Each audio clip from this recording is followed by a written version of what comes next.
Metropolis.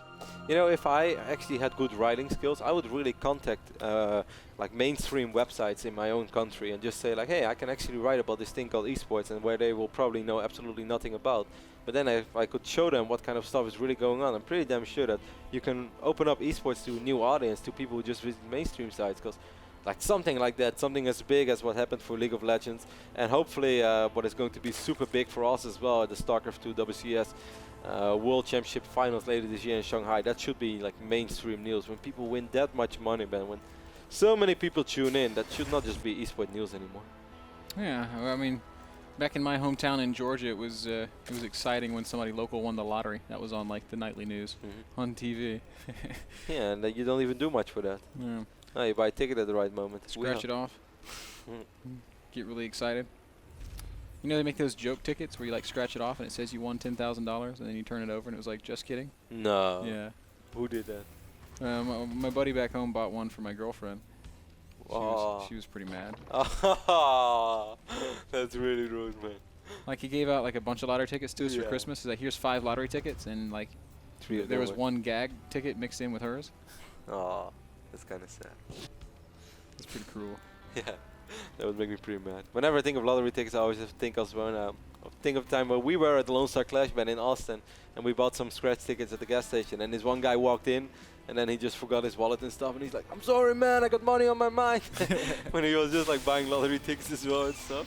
I don't know, that dude was really funny for some reason. One of those silly moments you don't forget for some reason, which have absolutely nothing to do with StarCraft, guys. Looks like MMA is going to be doing something sneaky. Yeah, we've got a gas opening here from the Korean Terran. Dimaga is once again going hatch first. Second map is Metropolis. If you guys are wondering about our map pool and how the players choose, we have 7 maps for the season. But actually, as we are midway through the season right now, we're going to give the players the option to remove a map and add a new map. Or we can just keep it the same way. We don't want to make those choices. We're going to let the players decide. So perhaps in the upcoming week of the North American Star League, you guys are going to see a new map. Personally, Ben, I wouldn't mind seeing Abyssal City. The few games that I've seen on that map were fantastic. Maybe it's because I saw Rain play though, and Rain makes everything fantastic. I like that map because of the tile set, man. It's just pretty. Yeah, nice it's almost as pretty as Crevasse. Almost as pretty as Ohana. I'm sending out an email to all the players to bring Crevasse back. I know a few guys got my back. I can't believe that Crevasse is actually on the list. The only reason it's on there is because the dumb stuff you say.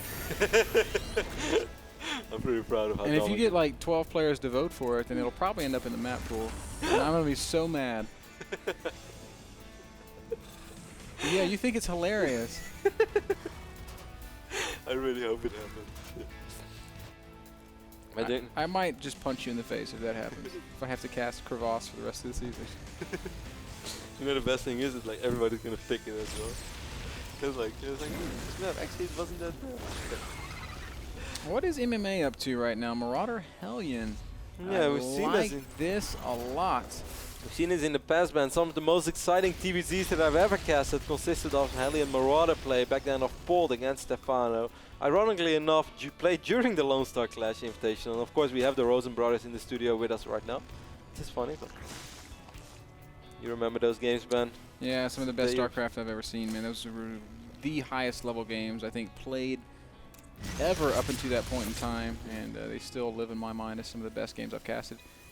And MMA is going to be doing some sort of variance on that. He does have a starport in the mix, so he'll either have some Medivacs or maybe even a Banshee. First Marauders standing on top of this ramp. I'm curious to see what he's waiting for. He's not going to research Stim, by the way, Ben, as he's only working off one refinery. Dimaga is just going to drone up behind this. Curious to see if he really needs to bring the starport. Or if he really needs to bring the medevac. Must be some high ground play then, no? Some elevator action? Yeah, it's possibility. I don't know.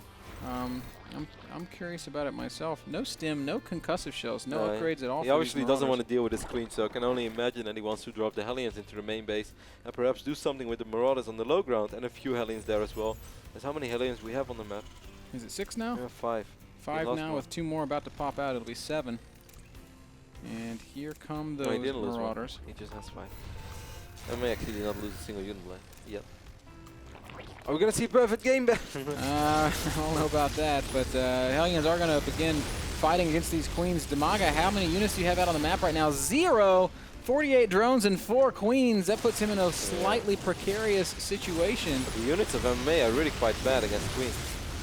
Well, I mean, I'm not sure that the queens can kill his marauders under that medevac. 5 queens.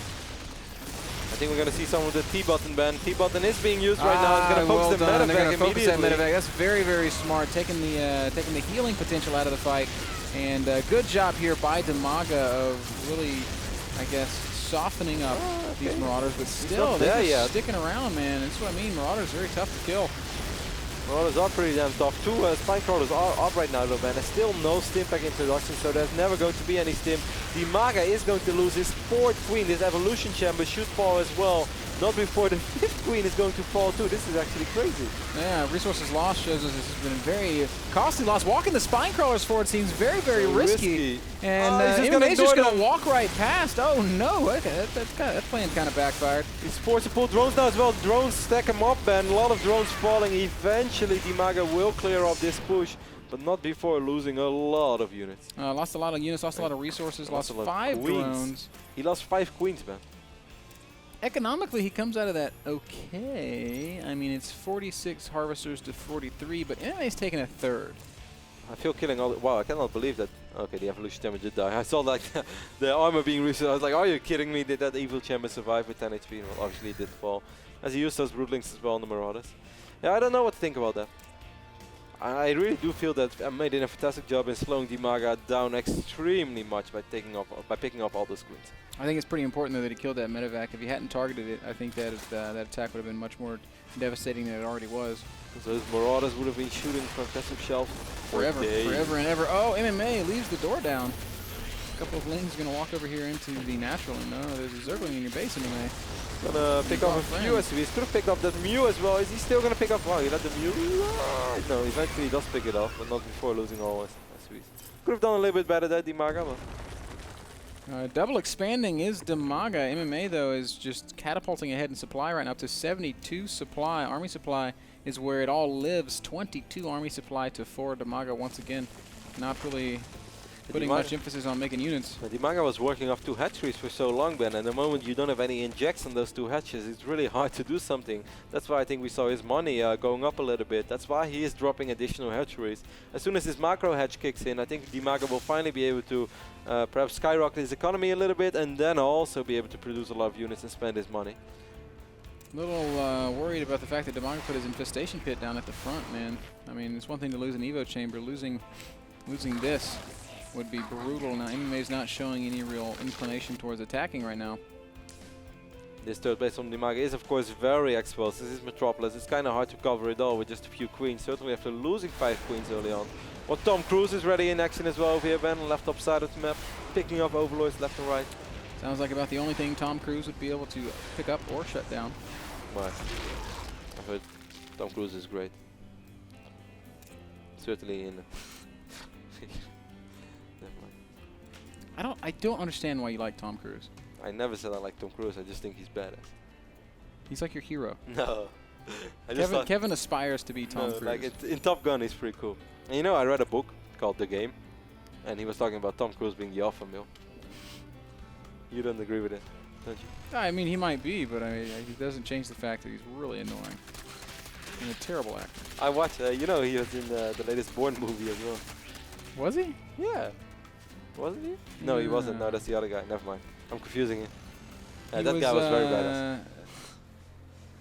Man, MMA is pushing across the map with a pretty serious army. Dimaga really doesn't have units to deal with this. Of course, when he has 5 infestors, it's going to be a little bit easier. Be careful with those banelings, Dimaga. You're going to have to keep them alive.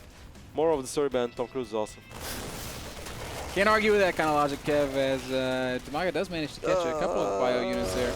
And oh no, the banelings! You really want to keep those alive, Dimaga. Infestor baneling will keep you alive. I really love watching Fungo and banelings at the same time, man. That's one of the things we saw for the very first time of Dimaga back then at the Inter Extreme Masters in Cologne. When no Zerg really had done it. That was our first tournament ever. Fungo will land on all these Hellions, so that's a very nice pickup for Dimaga.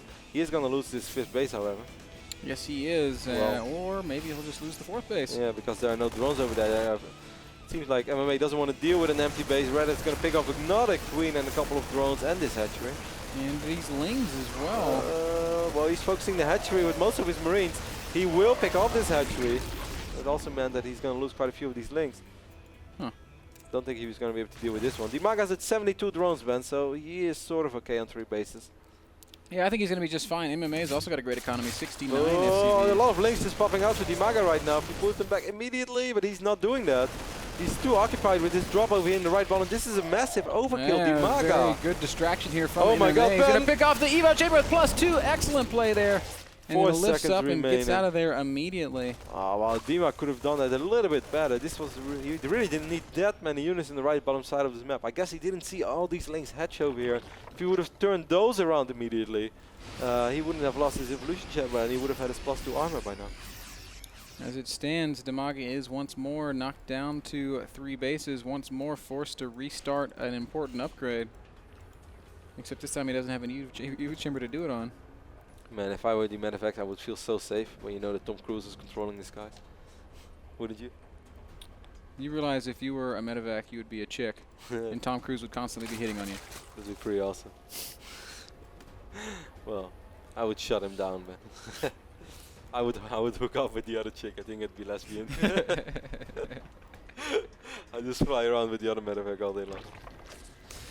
Another drop on falling in the right bottom side of this map. Dimaga is going to send over his links. He will take care of this one without losing anything. At the same time, the MMA is going to try to drop the main base once more.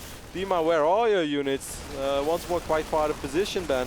But yeah, other than a few drones, he shouldn't lose too much. Still an annoying drop as it's forcing. Look at that. Oh, another one in the natural expansion. MMA is everywhere right now. Still. Oh, that's one infestor, Ben. That's Dimaga's not paying attention. That's second infestor. What a Looks like solo it's HP. gonna live at the same time. 5th base being dropped. Natural expansion was not even cleaned up. And the real Main problem. base. Well, he had 10 Ultralisk in production, but I hope they spawn on the right side. Dimaga is going to have 7, 8 Ultras. He's going to have 10 soon, but I don't think he's going to wait for that. I don't know if it's going to be enough, Dimaga. That was ridiculous. MMA was dropping 3 positions and pushing at the same time, but the Ultras are going to find the siege tanks, and this could be what Dimaga needs to turn this back around. Great Fungals going down on those Marines. Uh-oh, MMA might have overextended here. I don't think he expected all those Ultras already. The tanks were so extremely exposed. Of course, if a bunch of Lings and Banelings run in, they get a couple of great shots off. Against Ultras, you definitely want to have your bio units there to protect them. And suddenly, man, this game is looking quite bright for Dimaga. Yes, he took some damage against those drops, but he has 10 Ultras on the field right now. Yes, he does. 190 supply for Dimaga. MMA down at just 160. He's going to have to play some defense here. And he only has 1 Rex with a tech lab. It needs to be able to make Marauders one at a time. He hasn't even bothered with that just yet. Instead, going to rely on his Marines and his siege tanks. Dimaga, with all of these Ultras, I think this is a situation where the new Burrow charge ability would be brilliant for Dimaga. Dima has to be a little bit careful though, Ben. All this circling upgrade is not ready yet. It's going to go for it. A lot of Ultras are low on HP though. Fungal. Oh, Marines are so clumped up, but there's no attack. energy on the Infestors. Dimaga's trying to force the issue. This is a terrible, terrible engagement over here by Dimaga. He's going to lose all the Ultras, all the Links, and his Infestors as well. And being ahead 30, 40 supply suddenly means you're down 50, man. He lost 10 Ultras and he barely killed anything. I have no idea what Dimaga was thinking there. There were no Banelings in that army. There was no energy for Fungal. That was just a terrible miscalculation there on Dimaga's part. There's so many Marines which were beautifully clumped up, but of course you can clump up your Marines like that if all you're facing is Zergling Ultra. Yes, there were a few Infestors, but most of them were out of energy. And the few that were at energy, they got picked off by the tanks. It was of course beautiful positioning by MMA, but Dimaga should have never, ever, ever attacked. Of course, MMA immediately realizing how much he killed and is going to be on the counter aggression. That must have been one of the most cost-inefficient fights we've ever seen. I was curious to see. Actually, I wish I would have checked the unit loss resource stat before that. Because right now it does reflect a much more cost-effective MMA. 15,000 for Dimaga, 10,000 for MMA. As our Korean Terran player will begin dropping once again, dropping the bottom right, dropping the natural. Demon's going to try to make something happen, or perhaps I thought he was. He has a couple of Banelings in the mix right now, so already makes it so much more terrifying. You know, the best thing was for Dimaga is that those Marines were not even 3-3 bands, so imagine if he had a better position. Would have been so much better on Spike. He will be able to deal with this drop and not before losing quite a few drones once more. MMA is doing such a good job of just being active around the map, forcing Dimaga to defend in multiple places. This is so hard to play against as a Zerg. And Dimaga's doing it pretty well, but MMA is just exceptional at continuing to apply the pressure. Once MMA has the game that he wants to play, and once he's able to drop and doesn't have to worry too much about his main army, well, he scans Dimaga's army right now. He's just such a fantastic player. Dimaga, this is once more a fight that you can't possibly win, unless the Marines stay like that, but cannot imagine that. No, I don't think MMA will make that mistake twice, and he is going to go ahead and spread everything out. Tank's going to absorb some of the initial damage, and Dimaga just knows that there is no chance. Good game. Good luck in your future games, MMA. Congratulations on a convincing 2-0 victory over one of the best served players in all of Europe. It means that MMA goes 3-1 in the league right now, Ben. Dimaga goes 1-4. That's so weird to see players like Moro and Dimaga being 1-4 after 5 weeks of play in the NASL season 4. The Muslim, MMA slowly but steady crawling towards the top side of this division, which is so stacked still, guys, because Finale is 4-0. He's undefeated. The Muslim is 3-0. He's undefeated. The Muslim will play against Sen next week. That's a postponed game of today. We're going to have MMA, who's only 3-1. He only lost against Finale. And you know the sickest thing? Stefano is still in this division. That's right, and having a tough go of it. And Sen is still undefeated in this division as well, because he has a lot of games to make up for, which are going to be played next week. Sen currently 2-0. Anything can still happen in this division with 4 or 5 guys who can literally still win it. Yeah, it's been such a it's such a competitive group, man. It's almost unfair that all these good players are in this one group. I'm definitely cheering for MMA though, as he's a Terran player that I just love to see win. He's just awesome. I'm looking forward. Basically in the next week we're going to have just top games. Just taking a look. Of course, we're going to talk about that later on. I shouldn't spoil it yet. Maybe we should just go to the final short commercial break. And after that, we'll be right back with division standings, final thoughts, recaps. But not before, Ben. The previous game was brought to you by iBuyPower PCs. The PCs that power the North American Star League. Pick up your own iBuyPower PC or notebook today by visiting iBuyPower.com. Don't go anywhere, guys. Final thoughts from Division 5 of the North American Star League when we get back.